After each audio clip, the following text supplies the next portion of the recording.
Bienvenue dans ce nouvel épisode de Secrets de Polichinelle. Je suis assez convaincue que tous nos comportements du quotidien sont le reflet de nos émotions, sont le reflet de nos pensées. Et là, pour le coup, l'EFT nous permet véritablement d'aller travailler sur la sphère émotionnelle et sur la sphère cognitive.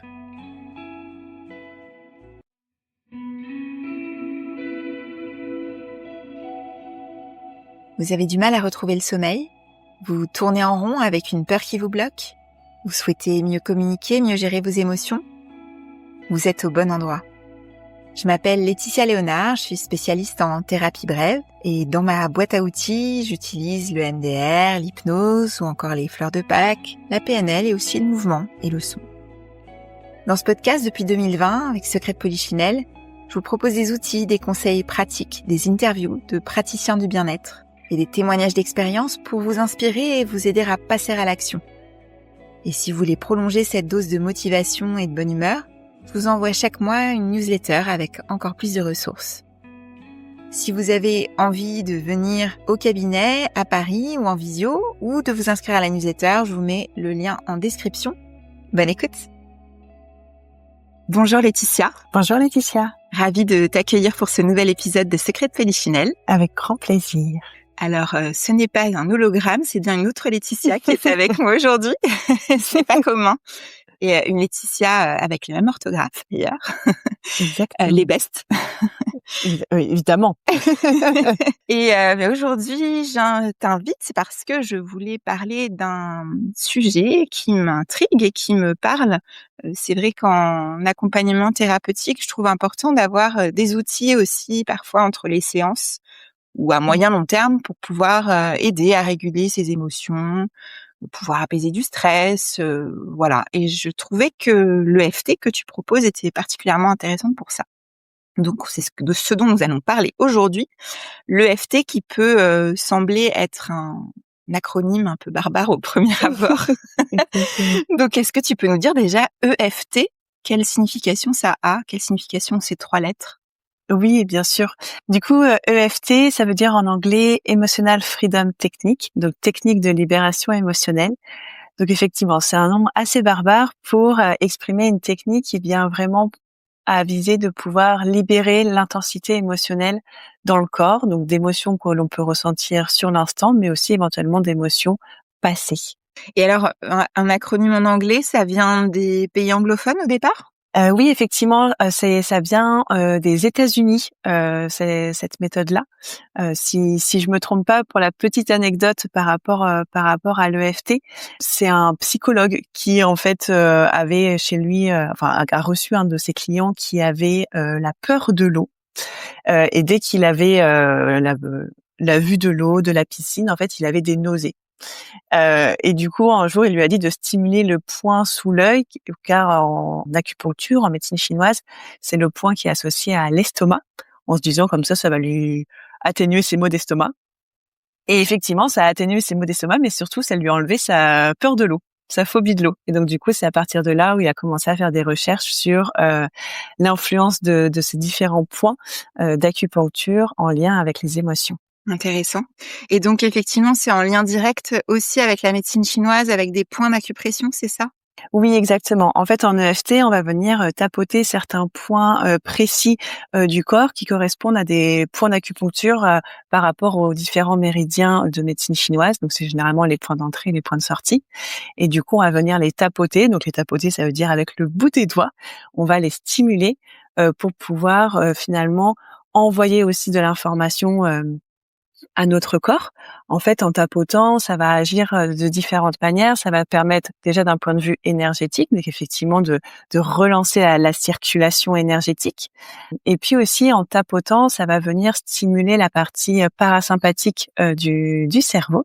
Donc le parasympathique, c'est vraiment notre pédale de frein, c'est elle qui nous permet de dire tout va bien, on est en sécurité. Et donc du coup, finalement, en tapotant et en disant au corps tout va bien, on va comme créer un court-circuit pour dire finalement il y a cette émotion-là qui est intense, mais en même temps que je la ressens, je tapote. Finalement, je viens diminuer l'intensité émotionnelle en envoyant l'information au cerveau que tout va bien, ça se passe bien et on est en sécurité ici. OK. Je me permets en préambule parce que je sais que parfois il y a des confusions sur des acronymes et les gens me demandent des fois EFT, EMDR, voilà. Donc juste effectivement là avec l'EFT, on est aussi sur une technique, d'autorégulation émotionnelle, hein, c'est ça? Oui, Potentiellement? tout à fait, Ouais. effectivement. Effectivement, là, il y a vraiment un lien avec des points d'acupression, de l'autorégulation émotionnelle, là où le NDR, c'est différent. Il y a, effectivement, des tapotements, mais qui sont pas du tout les mêmes et qui sont plus pour aller, rechercher une émotion désirée quand il y a eu quelque chose de douloureux par le passé ou des choses bloquées. Mais voilà, c'est vraiment uniquement dans un cadre très protocolaire et c'est pas quelque chose qu'on pratique tout seul, le NDR, alors que l'EFT, potentiellement, on peut aussi après avoir cette autonomie-là. C'est ça? Est-ce que je me trompe? Ou tu peux avoir des points que tu refais chez toi toute seule? Oui, exactement, c'est vraiment l'avantage de l'EFT. C'est un outil que l'on peut utiliser un peu de manière autonome pour justement un petit peu ces émotions du quotidien. Donc quand on ressent qu'il y a un coup de stress, quand on ressent qu'il y a une émotion qui est là, qui est un peu submergente, eh ben, on peut venir tapoter sur les différents points pour vraiment apaiser l'émotion.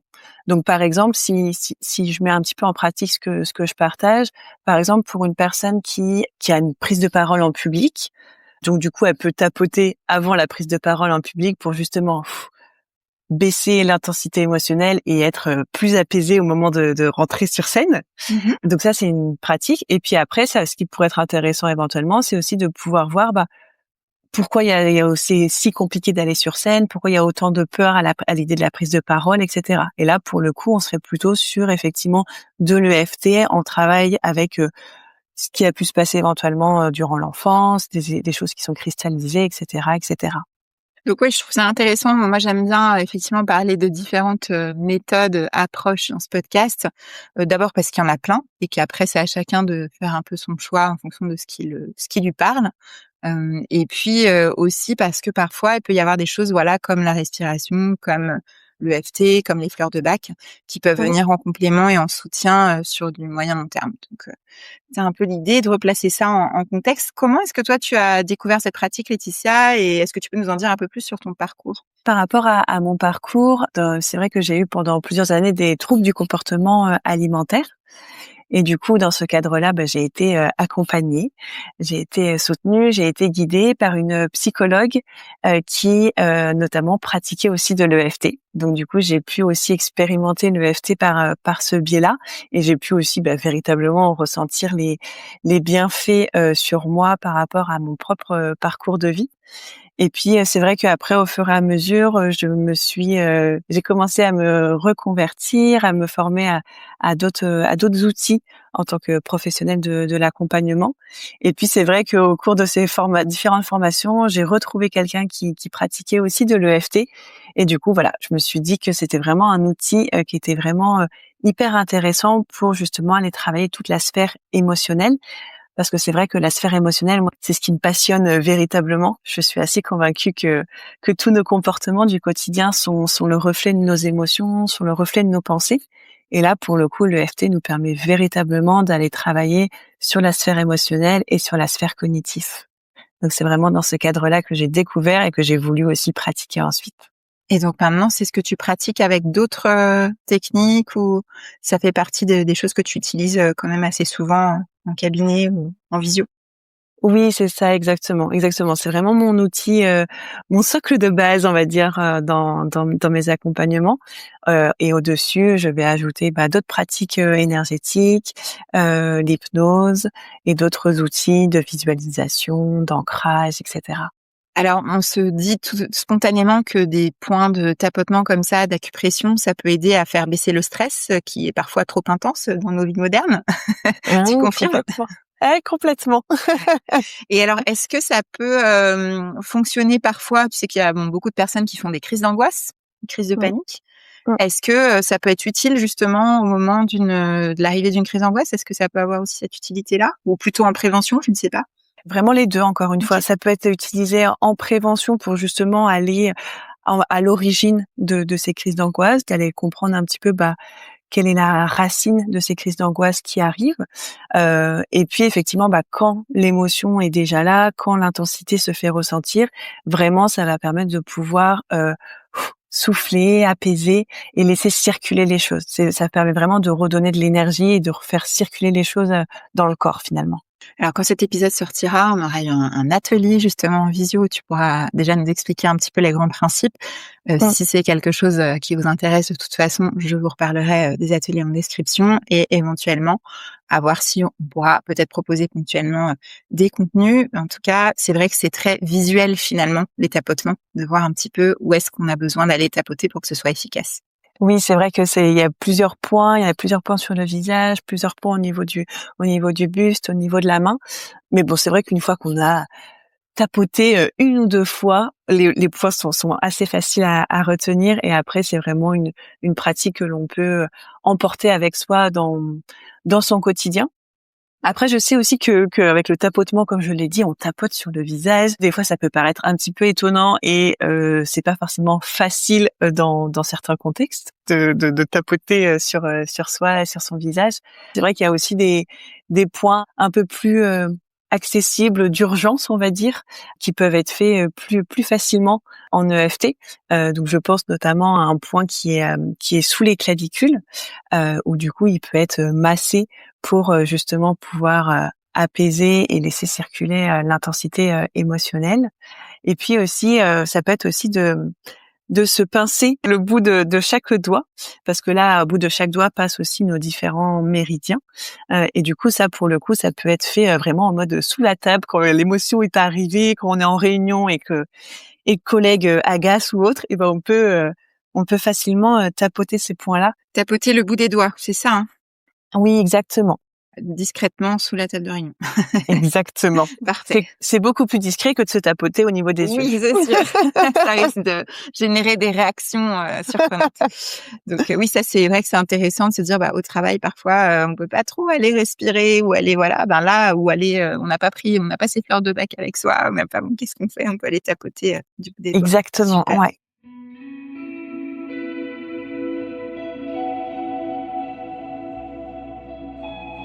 Alors, un de mes sujets phares, tu le sais, alors tu as parlé des phobies, donc ça c'est intéressant parce que ça peut être complémentaire aussi aux approches qu'on a avec le MDR et l'hypnose. Et puis, bon, il y a un de mes sujets phares, c'est le sommeil, qui est un des fléaux du siècle, on va dire, le manque de sommeil en tout cas, avec les écrans, avec le stress, avec voilà pour certains les enfants. Enfin, il peut y avoir plein de raisons qui font que. Et finalement, beaucoup de personnes qui cherchent à essayer différentes techniques. Donc, bien évidemment, voilà, moi, je propose des suivis, mais je suis aussi totalement ouverte à parler d'autres manières de faire. Et donc, l'EFT, là-dedans, comment est-ce que ça peut aider? Tu disais, ça peut être des tapotements, par exemple, avant de dormir, pour aider à s'endormir, par exemple? Oui, effectivement, par exemple, ça peut être d'avoir une pratique, d'avoir un tapping EFT avant de dormir pour justement pouvoir permettre au corps de s'apaiser et de se mettre en état, si je puis dire, pour le sommeil. Donc ça peut être fait avant de dormir. Et puis effectivement, comme tu l'as partagé, les difficultés de sommeil, difficultés d'endormissement, ça peut être lié aussi à des choses qui sont peut-être plus ancrées, des choses qui sont peut-être aussi liées à des événements du passé, etc. Et du coup, l'idée, ça serait de pouvoir justement aller identifier quelle est l'origine, le pourquoi finalement il y a ces difficultés d'endormissement ou ces réveils nocturnes, à l'idée d'aller dormir, comment je me sens aussi? Ça serait intéressant de se poser cette question-là Oui. et finalement de pouvoir justement apaiser émotionnellement ce qui est déjà là, quand à l'idée d'aller dormir, de pouvoir apaiser émotionnellement, l'émotion avec l'EFT, de pouvoir éventuellement aller, justement explorer, travailler, libérer, s'il y a eu des événements du passé, s'il y a eu un événement déclencheur qui a fait que, les problèmes de sommeil sont arrivés. Donc voilà, l'idée, ça serait de pouvoir effectivement aller un petit peu creuser d'un point de vue origine. De pouvoir apaiser ce qui a besoin d'être apaisé aussi pour faciliter de l'endormissement. Voilà, exactement. Et pareil, si on se réveille en pleine nuit, pouvoir se faire des tapotements pour peut-être aider à se rendormir, à se calmer, à peut-être diminuer un peu les ruminations mentales au passage. Oui, c'est vrai en pleine nuit, ça peut être aussi de pouvoir tapoter effectivement sur le moment pour pouvoir encore une fois se permettre au cerveau et au corps de se détendre. Et donc la manière dont ça fonctionne, c'est qu'effectivement on peut aller au début être un peu guidé par quelqu'un qui est formé comme toi et peut-être faire quelques séances pour vraiment comprendre comment ça fonctionne et comprendre les points qui peuvent nous être utiles et ensuite se l'approprier chez soi, pouvoir l'intégrer dans sa routine quand on en a besoin. Oui, exactement. Ça dépend encore une fois vraiment comment on souhaite, l'intégrer et comment on souhaite l'utiliser. Si on souhaite vraiment, aller explorer, des situations émotionnelles à travers cet outil-là, là pour le coup, c'est effectivement plutôt en étant accompagné pour pouvoir véritablement aller à l'origine des différentes choses et après effectivement, on peut se l'approprier complètement pour, les moments du quotidien, pour pouvoir, faire face aux émotions du quotidien. Là, on peut complètement l'utiliser de manière autonome tant qu'on arrive à nommer l'émotion que l'on ressent, tant qu'on ressent aussi cette émotion, qu'on peut la nommer, qu'on peut observer où est-ce qu'elle est dans le corps. Là, du coup, le l'EFT va vraiment permettre de pouvoir laisser circuler tout ça. Et finalement, on peut ressentir des effets tout de suite dès la première séance. Oui, complètement, complètement. Avec le l'EFT, c'est vrai que ça fait partie aussi des techniques qui sont, on va dire, brève dans l'idée où ça peut aller vite. Après ça dépend évidemment de chacun, de son histoire de vie, ça dépend d'énormément de choses. Mais en tout cas, il peut avoir de très beaux résultats en une séance, ouais, complètement. Toi, tu parlais tout à l'heure dans ton parcours de sujets liés aux troubles alimentaires. C'est quelque chose sur lequel l'EFT peut être particulièrement efficace aussi, avec un suivi, un accompagnement, j'imagine?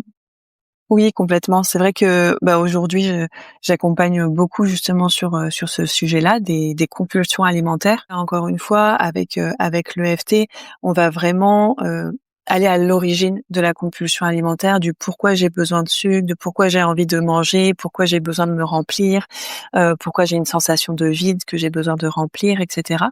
On va vraiment aller à l'origine, de tout ça et pouvoir libérer émotionnellement, libérer d'un point de vue corporel, heu, toute cette intensité-là pour pouvoir permettre de pouvoir agir différemment. Parce que c'est vrai que comme je le disais tout à l'heure, je suis persuadée que tous nos comportements sont le reflet de nos pensées et sont le reflet de nos émotions. Donc finalement, le comportement alimentaire, de la même manière, c'est un reflet de ce qui se passe à l'intérieur de nous, au niveau émotionnel, au niveau cognitif. Et du coup, l'idée, c'est vraiment de pouvoir aller explorer, justement, qu'est-ce qui se passe d'un point de vue émotionnel, qu'est-ce qui se passe d'un point de vue cognitif, et avec l'EFT, de pouvoir libérer et apaiser tout ça. Intéressant, oui, parce qu'effectivement, on le dit souvent en thérapie, on a ce triptyque, pensée, émotion, comportement. Et Mmh. donc là, on comprend bien que ça peut aller vraiment aider à faire, circuler, les émotions. Ouais, complètement.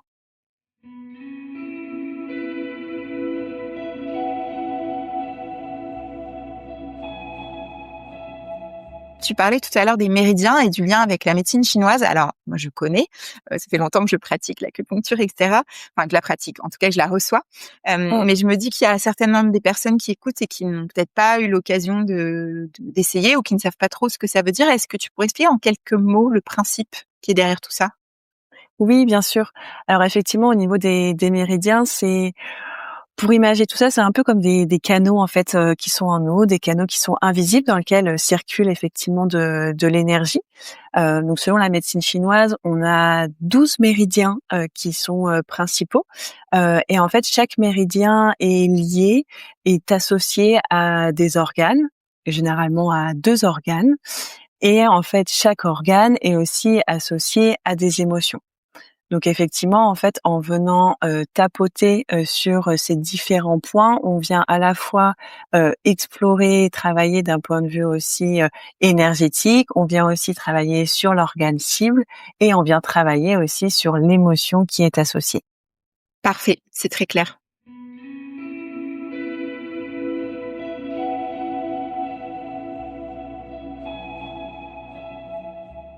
Alors, moi, j'ai une tradition, Laetitia, que j'aime bien demander à mes invités pour faire le lien aussi avec ma pratique, de thérapeute. Alors, il y a le sommeil, il y a aussi le dépassement des peurs, ce sur quoi tu travailles aussi d'ailleurs en EFT.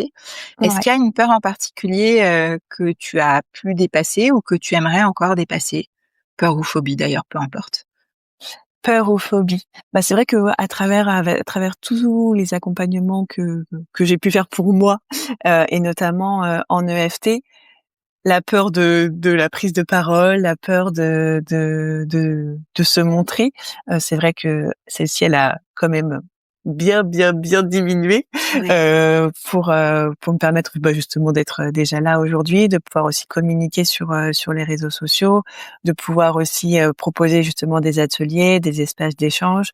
Et c'est vrai que ce travail-là, encore une fois, c'est avec l'EFT que j'ai pu vraiment le réaliser, l'expérimenter.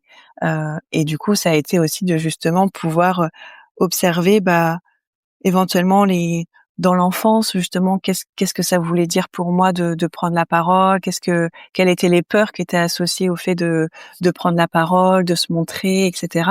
Donc ça a été vraiment aussi de pouvoir justement apaiser tout ça et rassurer la petite Laetitia qui avait tant besoin de sécurité pour pouvoir prendre la parole et se montrer. Oui, c'est un vrai sujet, hein, la peur de prendre la parole en public, c'est un sujet très commun. Et heureusement, il y a de belles ressources qu'on n'avait pas forcément enfant, que ce soit effectivement via la respiration, via des tapotements, comme l'EFT, je trouve ça intéressant. Les fleurs de bac aussi, j'aime beaucoup pour ce type de problématiques. Oui, tout ce qui vient vraiment toucher à la sphère émotionnelle. Exactement, c'est le point commun, tout à fait, ouais. Ouais, Qui va aller réguler les émotions. ouais. J'aime aussi, demander s'il y a un autre secret de Polichinelle que tu aimerais voir abordé dans un prochain épisode? Un autre secret. Alors, ces derniers temps, j'ai découvert le microchimérisme. Mmh. Alors, est-ce que tu peux nous dire en 2-3 mots ce que c'est? Parce que tout le monde ne saura pas. Alors, et c'est très nouveau pour moi aussi, hein. Mmh. Mais c'est dans l'idée où, au moment de la grossesse, en fait, il y a un échange aussi de cellules entre la mère et l'enfant. Donc, ça veut dire que l'enfant reçoit des cellules avec la génétique de la maman et la maman reçoit des cellules de l'enfant avec la génétique de l'enfant. Et du coup, qu'il y a un échange de cellules qui se fait, qu'il y aurait du coup aussi des échanges de cellules, vu que ça, évidemment, ça se fait de grossesse en grossesse. Du coup, potentiellement, on reçoit aussi des cellules de la grand-mère, etc., etc. Ouais. Donc, je trouve ça absolument passionnant parce que j'ai l'impression que c'est vraiment des toutes nouvelles recherches et découvertes qui sont faites sur le sujet.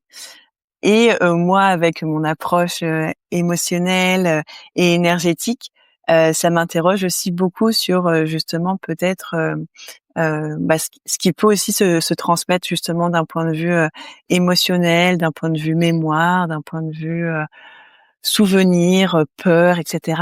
À ce moment-là. Donc ça, Oui, c'est mon grand sujet du moment où je m'interroge sur est-ce que ça expliquerait pas certaines choses aussi à ce niveau-là. complètement. C'est hyper intéressant et d'ailleurs notamment en PNL, il y a des protocoles à ce sujet-là sur l'empreinte, le reimprinting pour aller, comment est-ce qu'on fait quand il y a des choses qui sont plus anciennes que ce dont on se souvient, enfant. Ouais, et c'est vrai, on en parle beaucoup. On en a beaucoup parlé aussi avec, via la psychogénéalogie, dernièrement, avec, effectivement, qu'est-ce qu'on trimballe aussi. Enfin, on le voit avec l'épigénétique, qu'on récupère aussi dans notre ADN, des choses qui ne sont pas forcément à nous non plus, en plus de ça. Donc, ouais, c'est très intéressant, en fait. Et puis c'est intéressant aussi d'observer. Je pense que la grossesse, cette période de 9 mois est une période quand même assez clé qui a finalement peut-être plus d'influence que ce que l'on peut imaginer et penser, et que c'est pas forcément une période où on sait exactement ce qui s'est passé, où on sait comment ça a été autour de soi pour ses parents, pour l'environnement et tout ça. Mmh. Alors que d'une manière ou d'une autre, je pense que ça a malgré tout une certaine influence dans sa propre histoire de vie ensuite. Complètement.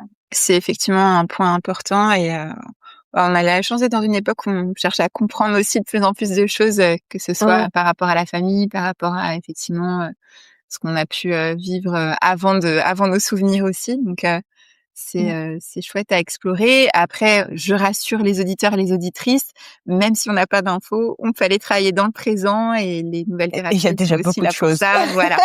On est là, tout va bien, il y a pas de fatalité. Enfin, moi, c'est aussi ma vision et c'est aussi la vision des thérapies brèves, solutionnistes, ouais, pouvoir se mettre en action, en Complètement. mouvement.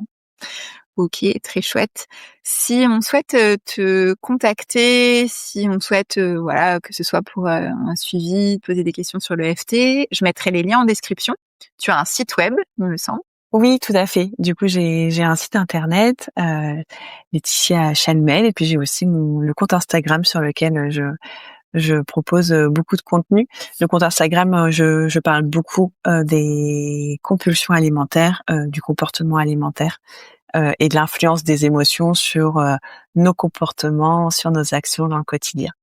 Et donc, tu fais des séances en visio et maintenant en Bretagne, du côté de Rennes, si je ne me trompe pas. Oui, exactement. Je propose des séances en visioconférence et sinon j'ai un cabinet aussi du côté de, alors un peu plus loin que Rennes, du côté de Redon, Ah oui. dans le 35. S'il y a des Bretons qui passent par là, comme il y en a de plus en plus, des Parisiens bretons aussi. Okay. Et du coup, en cabinet, pour le coup, je propose des séances de EFT, mais aussi des soins énergétiques. Merci. Avec plaisir. Merci d'avoir écouté cet épisode de Secrets de Polichinelle. Si l'épisode t'a plu, je t'invite à le partager avec tes proches, avec ton entourage, à mettre aussi un avis 5 étoiles ou même à me laisser un commentaire. Et puis si tu as envie d'en savoir plus sur les actualités autour du podcast, ton activité de thérapeute, je t'invite à t'inscrire à ma newsletter. Le lien est dans la bio et également sur mon compte Instagram où tu peux également me suivre qui s'appelle laetitia.thérapie au singulier.podcast. À bientôt!